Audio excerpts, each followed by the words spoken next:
It's Talking Reds Live. Neil Atkinson channeling the spirit of Rob McCaffrey. Got me pen in my hands, ready to rock and roll. I've got Craig Hannan next to me, and we will be with you to talk about the piece that's just come through in The Athletic. James Pearce has written about Liverpool's transfer dealings, and it begs one enormous question, Craig Hannan. One question I cannot get out of my head. One question that keeps me up at night. Why the fuck did they give Adrian a new contract? It's wild, isn't it? Considering the fact that even in the piece and at numerous times through the season, I can remember you at least 2 or 3 times through the season saying, we're gonna have too many fellas here who aren't homegrown. Too many overseas players that you've got to register. Yeah, exactly. And all the talk has been that Kelleher, and rightly so, is going to be our number 2 going into the season. Yep. Which I'm excited about. Unless there's some mad thing where he goes out on loan, and I just don't see that happening. No. And so Adrian is still here with his big smiling face. His lovely big smiling face. It's not. This isn't a comment on him as a footballer. I know. I think he's perfectly fine to be even Liverpool's second choice keeper. I actually wouldn't have that much of a problem with it. Other people would. Yeah. But I like Kelleher in there, and I think you got to see him being able to pass it out and all of that sort of stuff. That helps. It's berserk that we're sat here going, we've got 18 players, 19 if you count Iowini, which is what we're going with as a pronunciation on that one, Iowini. That's 19 players who are non-homegrown. Yeah. We presumably would like to add more non-homegrown players, and yet we're in a situation where the third choice keeper is one of our registered players. Do you think they forgot? They can't have forgot. I mean, because they had lived through it in January, they can't have forgot. That's why I think they must be confident they are shifting a few of these, because they can't have forgot, surely. Do you think they missed a meeting? I think these things happen during a pandemic. We know how difficult it's been to communicate. We're not tough, all together. Yeah. It's a Zoom meeting for this, Zoom meeting for that. It's last item on every agenda. Exactly. We've got to sort the Adrian overseas. Yeah. Do you think someone's just been on a Zoom meeting, you know, they've maybe muted it, they've maybe not been listening properly, and someone's gone, should we just give him a contract? We'll give him a contract, right, that's done, on to the next bit. Yeah, we got it out the way. And the fella who's the brains, remember the homegrown thing? He hasn't been there. He was getting a delivery from Amazon at the time while everyone's on Zoom talking about this. It might have happened, who knows? He's chatting to the fellow from Hermes at the front. It's nice to see you. How's it been? Oh yeah, then come back human. Up. Yeah. He's come back up, and it's like it's all sorted. Obviously, great fire. Next thing then, and that's the way in which they've done it. And he's here, and he's turned up, and everyone's gone, well, 18, 19, shit. Yeah, moody this now. We've got to think it through. So in this article, it basically says, and I think that this is a key thing to say, Liverpool have got to shift, because one of the things that happens is if they bring people in, even if they think that they're going to get shut of people, they weaken the negotiation position, because everyone will know you need to get shut of these lads who count as overseas players. So we'll get into the sort of the ins and outs of the money in a minute. But Craig, they've left themselves. Now, I think they must be comfortable with it. I think that they genuinely must have thought, well, we're all right with this and we'll sort this out over a period of time. It's going to be slow anyway, which it's proven for most clubs. A couple of exceptions, Aston Villa are one, but it's proven slow for most clubs so far across this window, and that's the same across the continent. So I think they must be thinking we are going to do this. But you read that James Pearce piece in The Athletic, and it is worth reading, and you're just sort of going down paragraph by paragraph going, yep, they need to sell him, yep, they need to sell him, yep, they need to sell him, yep, they need to sell him, and all the way through I'm going, that fee's too high, that fee's too high, that fe's too high, that fe's too high. Me too, yeah. I was doing exactly the same. 13 to 15 for Gruitch. 11 they turned down for Harry Wilson. Turned down 11 for Harry Wilson. Get more this summer. Cheeky bastards, honestly.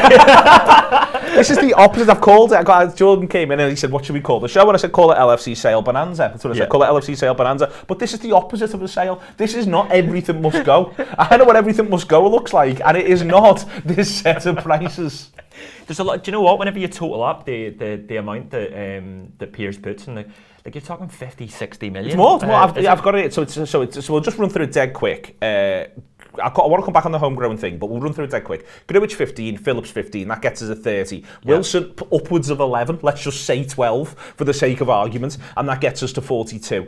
Nico Williams 10, Shaqiri 13, Iowini for 10, and then you're left with a massive Divock question mark, because nobody can answer the question as to what Divock Origi's worth. The line was brilliant, by the way, on Divock. It's something along the lines of, he hasn't given any indication that he wants to leave Liverpool. I'm thinking, someone's given him a 5-year contract a couple of years ago. Divock's just, bouncing around training quietly, being sound, scoring the odd goal. Everyone likes him. Turns up for training 1 minute before, and helps kids get through uni in the city of Liverpool. He's having a lovely time, and no one wants to say, Come on. Any hopes? So that's 70 before you work the Divock move out. That's 70 before you even get to Divock of what they're saying that they want.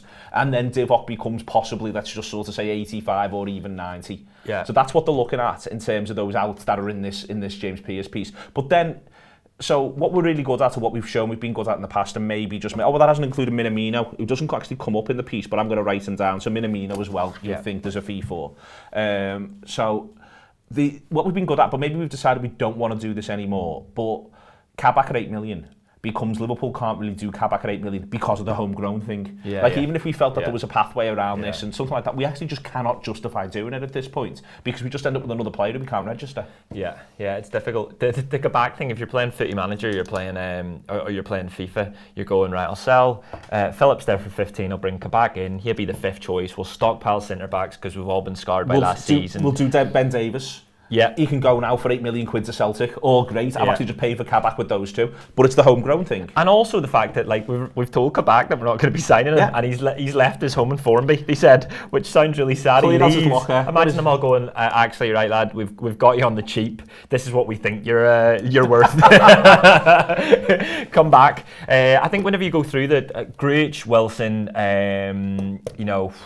Origi to a certain extent, although they're happy. Tewu, I'm not going to even try with that one. They seem to be the ones that we have to get rid of, that we need to get rid of. I think, I don't want to see Wilson and Grujic go out on another loan again. Grujic has been here 5 years, and I think he's played about 10 games. Yeah. So there's no point in this anymore.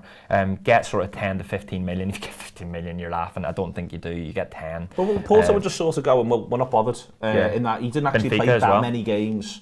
And they're thinking, well, we're not sure if we want him that much. Sassuolo have been linked for Grujic because they might sell Locatelli to Arsenal, and then there's a little journey that goes there. But I just sort of feel like this to me, unless, and maybe I'm just completely wrong, but this to me doesn't feel like a seller's market. Now, maybe I am completely wrong, and maybe it is a seller's market if you've got a real asset that a sort of a team like Liverpool would want. But it just doesn't feel to me as though there's tons and tons of teams knocking around who are comfortable with the idea of picking up some of these footballers. But maybe I'm wrong, and these people who work for Liverpool do know the jobs. Yeah, it's not a selling market if they're not buying yet. And I think that's what Klopp's trying to say, is that this idea that sort of it has been slow at the beginning and it'll quicken up. All it takes is one or two sort of big moves around Europe, and then suddenly it's like dominoes, and that's how the whole sort of ecosystem of transfers happens and works. But we couldn't have to with just a couple of them going for 10 million each, and then suddenly that means Liverpool can do go for a player in the bracket A instead of 20 million cheaper in bracket B. I'd love for us not to be talking in this way, but seemingly that's the way football is at the minute. If the only people who have made any sort of business of note is Aston Villa, who look to sell Grealish. That looks as if they're buying everyone before they sell Grealish, and United signed Sancho. I won Iwi, James Wilkins says in the comments. I won Iwi. I won Iwi. Yeah. I knew if I tried it, I'd get slagged off in the comments. But James has stepped in brilliantly there for us. So I won Iwi is terrific. Thank you very much indeed. It's a public service that you've done. We're going to do more on this in a minute, but we're going to do a clip from one of our video shows for you right now. It's called Bedding In. It's something that we look to do, which is the idea of taking a longer view over a few little bits and pieces in the pub. It's on our video offering, which you can subscribe to through YouTube at the end of this, and you can also subscribe to it through our app. Download the Anfield Wrap app. That's what we're here for. Loads of fantastic shows, audio and video, all the way through every single week. First pre-season game next Tuesday. We are going to try and do a 10-minute pink in between these mad 30-minute games. Stopwatch after. Oh, it's going to be amazing. We'll let you know how we get on. But first and foremost is a clip from Bedding In. Bit of an antidote, Gareth, in that we get excited about transfers, and we do, and I don't like the people being cooler than now around transfers. Rob's beat it out of me over years. He said, stop being a fucking hypocrite, you love it when we buy new players, and don't act cool as fuck.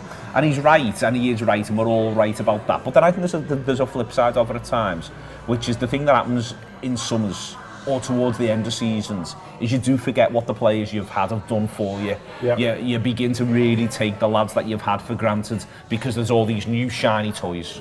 Yeah, exactly that. In that, I love it when we sign someone. I love all the a big hitter, the madness. Yeah, the big hitter, and the scarf and the press conference, and you dig up all his old goals for his old club and all the rest of it.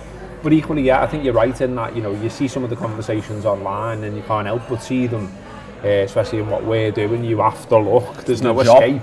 And like, it gets you downhearted because it's like, there's a demand sometimes from certainly quite a significant group of fans who are just like, you've always got to buy, there's always got to be another one, and if there isn't, lack of ambition, get the owners out, me saying what I'm saying makes me a top red, you know, all of that bullshit. And it's like, no, there's definitely... The top red thing will just always make me laugh, you know. I've decided I'm just laughing at these people on There's got to be a balance. There's got to be a balance between always saying there's someone better and always going for someone better, and saying, actually, do you know what, the lads we've got on these long-term deals, you've already delivered X and Y, they're quite good.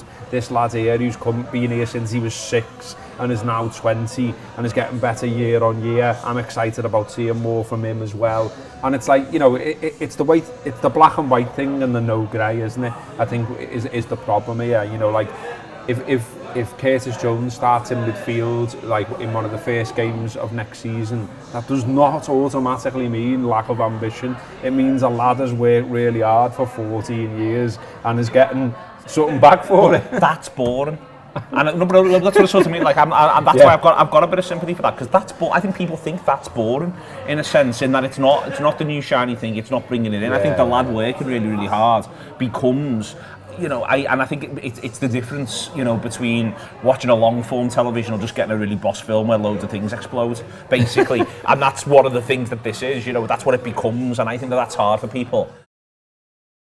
We're back, Neil Atkinson and Craig Hannan with you off the back of that clip, which I believe talked about the futility of transfers, which is, you know, bullshit, frankly. But do subscribe to the Anfield Wrap, it's excellent. theanfieldwrap.com/subscribe to be able to do that. Do download the app, and you can do it through the YouTube thing underneath this as we go. It's a pleasure to have you.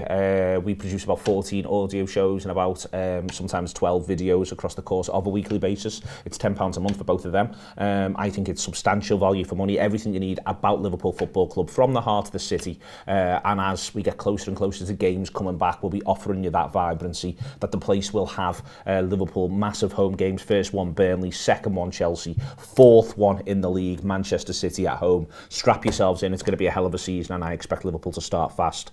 Going back to the comments / the list, so we've done Kabak. Also in there it says he wants to keep Ben Davies, which... Yeah, it's just a mad one, isn't it? Like, we know sometimes under a Klopp, there's players come in, it takes them a while. They don't get given an opportunity, and then suddenly, bam, they're in. Yeah.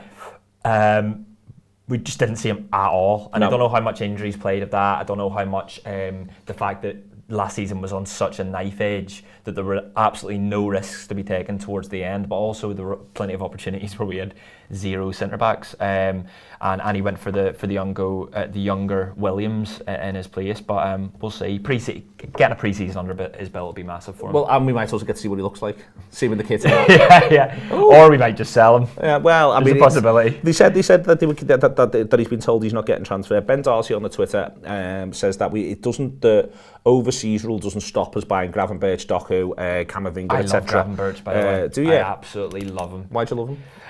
My mate was an Ajax fan, and years ago he was telling me about him, and the Ajax Champions League games. I started watching them, and like, I don't watch players on YouTube much, but I was watching him, and it was just like, oh, he's everything I want from a centre midfielder, you know. I thought he looked quite good against us again. I agree with. So my Gravenberch thing is, I'm slightly marred with him, and the reason why is because I thought he did look good against us. And I think he's obviously a good player, and he's young, and he's a great prospect. He's a year younger than Curtis Jones, who played in both games and was better. True, yeah.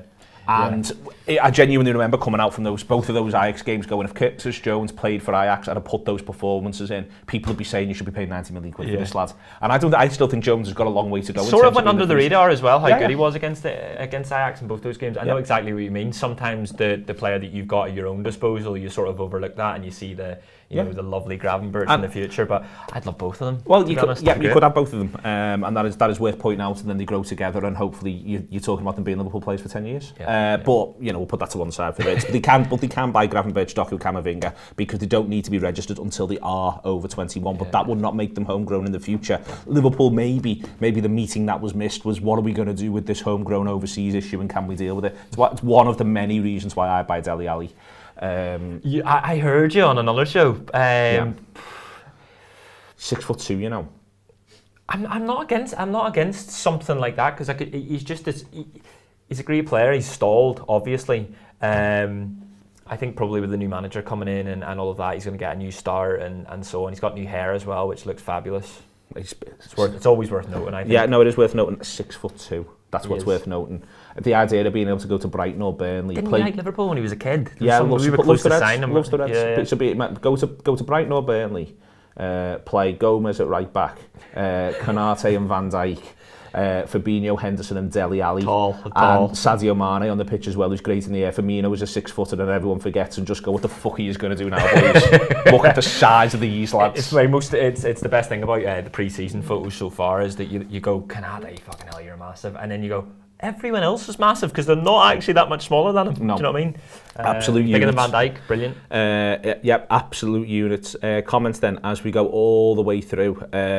Fez needs backup. Thinks that whoever's coming in, we need quality. It doesn't matter about game time up front. I agree with you, to be honest with you. Bally Lad says Shaqiri is defo surplus now that Elliott is staying. I agree with that, and I think that if Shaqiri hadn't stayed last summer, I think Elliott wouldn't have gone out on loan. I'm quite happy he did though. I think everything that we heard from Blackburn supporters throughout the year was so positive about him. Not just the fact that he was getting the numbers, just his eye and visually. I think one of the things he said was how good he was through the middle, which is really interesting. It's not something that we've discussed at length before. Absolutely.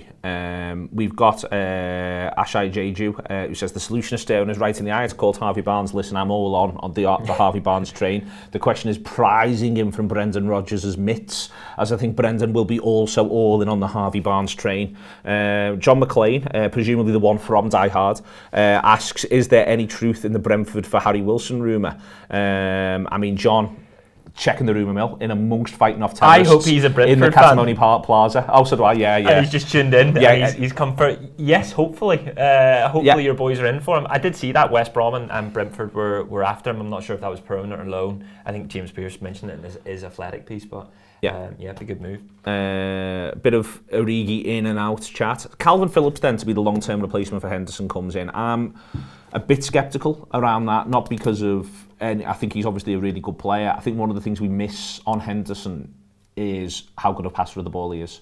And how good he is at certain types of passes. He doesn't pass the ball anywhere near the same way or style as Thiago. But what Henderson's great at is creating situations all over the pitch and progressing us all the time. And my thing with Phillips is, it's not to say that he can't play the occasional big switch, but there's a massive difference between doing that and doing what Henderson does for us. All of that and the fact that he's Leeds born and bred. They're in the they're obviously getting fans back and they haven't been able to sort of enjoy being in the Premier League with fans there. And that this would be the absolute worst time to try and buy him, in that his feel of skyrocketed after playing in the Euros and playing almost every game, so it's just not a deal I see Liverpool doing. No, not at this stage. You never know. Some praise for my shirt, excellent, good to see.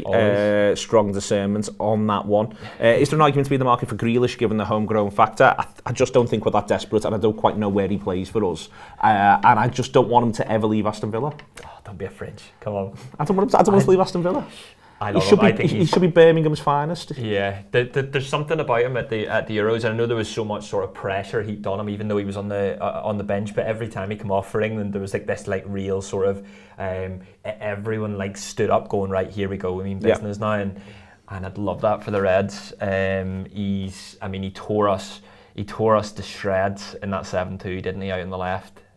He's unbelievable player. I think he's incredible. I think he's incredible. I think he goes to City though. I think City are going to do a couple of madness, but do you think? I'm not entirely sure. Not least because I think they'd need to move somebody on, and I don't know if they entirely want to do that at this point. City, I think they'll have an idea. The other thing is, I don't quite know, and maybe I'll be proven wrong, how Grealish and De Bruyne play in the same team. In that I think it just looks weird. Because what Grealish wants is the ball early and often, and then he can sometimes slow it down. And what De Bruyne wants is to be absolutely fucking incredible and get the ball to the right person all the time and create a goal-scoring opportunity. So as Grealish left sort of stood there going, why won't this fella pass me more often? Why is he bringing me into the game? Because that's all I'm used to. I'm not talking down his talent. I just sort of feel like he needs to be the best player. And then he's incredible. No, I know what you mean. I just think that at Aston Villa going out and signing boys just reeks off. They've sorted something with City and said, look, hold off for a bit. Maybe. And I don't think anyone else can, with United having spent the money they have on Sancho, I just don't think anyone else can afford to bring in Jack Grealish, or it works, works for them. It doesn't work for Chelsea either. Okay, what else have we got? Thank you very much, Alexander, for the comments on the Hillsborough 3 shows. That's really kind of you indeed. Ryan asking Love Island questions. No, not fuming. She's only been there a week. Excellent stuff. I still don't understand the format of this show. It sort of happens around me in our office. Just for me and Ryan. Yeah, marvellous. I like to see it on the Twitter, and you talk about it in the office sometimes, and I've got no idea how you win this. I presume there's an assault course at the end. Joe Gomez and Van Dijk watching it every night. That's fine. I'm not with each night. I'm not snobbish. I'm not snobbish about it at all. People enjoy what they want to enjoy on the television. I'm very relaxed about it. I just don't understand it, and as I say, I presume there's a big assault course at the end, and the winner wins. There are assault courses, but not at the end. Oh, that's a real shame. The Krypton Factor taught us that that's the best way to end a television show. Some more chat about getting some more younger people. Katie Kopp wants to go and get Tielemans. I'm just not convinced, Kate. I've got to be honest with you. Neither am I. Not for that money. Not for that money. I also think that Tielemans, I haven't really, other than the Pierce article said that he's got admirers, but every decent footballer across Europe is going to have admirers at Liverpool. It just doesn't mean that they're going to go after him, and the amount that we'd have to pay Leicester for him. I think the way Liverpool have signed players, they've signed players at a sweet spot, haven't they? Where it's just at the moment where they think they're going to explode, and I don't think that Tielemans is going to explode. I think he's going to continue being a good Premier League footballer, and I think if they're going to spend 60 million, it would have to be on a player that they think is going to go up another level. That's definitely the case, and that's really fair. Through that, where else are we? Dylan likes my Dele Alli shout. Chad Ford is livid about it. Good God, man, calm down. It's all right. It's just me mooting something on a show with about a footballer. John McLean says I'm off my head with the Dele Alli chat, which scares the shit out of me because this man can kill people. Will Healy, where would you play Dele Alli? Well, Will, I think he could do a job for us as one of the three in the 4-3-3 in the middle three. But I also think that there could be some mileage in him possibly being able to replace Firmino over the longer term. So Seth says, is Dele Alli this year's Chris Wood? Absolutely not. Chris Wood is this year's Chris Wood. It doesn't move around. Winch says, wouldn't you rather Rice over Phillips? I'm sceptical on both. Same here. Rice was brilliant in the final, but that's the first time I've gone, oh, you're brilliant. Yeah, and all he did was he just charged forward with the ball at his feet. He didn't do anything else. He just saw space and surged. And he is a wardrobe. Do you know what I mean? It's a fair play to him when he gets going. I'm a bit sceptical, a little bit. Phillips has a mural in Leeds, which is excellent. I always like to know who's got murals. He does. Axe did it as well, I think. Oh, did he? Yeah, same fella did the Trent one. He's talented. He is indeed talented. Barella going nowhere does deeply upset me. Daniel Middleman, I was very committed to that as well. Is there anything else off the top of my head? Also, Dan Austin messaged me and he said, you've always got 6 players you've got your eye on in a mad way. So I really like, I feel like I haven't got my phone on me because I could read them all out. There's a lad who plays, let me just get his name properly. There's a tall lad who plays in a wide area for Brighton and Hove Albion. Who I really like, and he was laughing his head off. I've never even heard of him. You've stats bombed this, haven't you? Oh yeah, now that they've given me the power of stats bomb, I'm like, look at Jacob Moder. Keep an eye on Jacob Moder. Plays in wide areas. Is about 6'1", 6'2". Absolute unit, lovely player. Might score 7 or 8 goals for Brighton this season. So I've always got my little Dele Alli. Yeah, Dele Alli. So the one that's the least like me ever for this season. I think we should have more than it, and people are going to go fucking berserk on the YouTube. So this is not my type of player under normal circumstances. Okay. So I just want to be clear. I'm worried about this one. I think we should be having a serious interest in Adama Traore if he's going cheap. And the reason why is, I know all the reasons why, not I'm the fella who bangs on about end product and I bang on about numbers. But what occurred to me was, and do it as a thought experiment, and you do it at home as well, is there is no game or game scenario you can think of where Adama Traore getting stripped off to come on 60 doesn't make you go, I'll have a big bowl of this. No, I know what you mean. I know exactly what you mean. He's one of those players I've never wanted to start. No, exactly. And you'd put that in his contract. Yeah. You're a sub lad. You just literally come on. This is your job. So imagine Liverpool, quarter-final Champions League, 1-0 up against Paris Saint-Germain, coming under massive pressure. Loads and loads of pressure. 65th minute, Adama Traore takes his tracky top off. You're going, fucking get in, get the ball to him and he'll charge up the pitch with it. And the defenders as well are going, oh fuck, but it might be Van Aert wants to get off. It might be the most irrational one. in that, you know, do you know what I mean by that? In that, like, we know what his end product like, but it's that like fear of him, the strength, the pace. That And so, I know what you mean. 25 million or whatever what they're saying. 25. I'd have him on my bench. 25, not 50. Absolutely not. So that one's occurred to me. I've got a couple of others. We'll do them on another show. I might get Dan in and we can go through all of them. They're not updates of Chris Wood. They're more updates of Abdoulaye Doucouré. There's me lads who I've got an eye on. Keep a watching brief all over. It's been a longer talking Reds than I would have liked, but we've had a lot of fun. Craig Hannan, Atkinson sign up to the Anfield Wrap. He's only got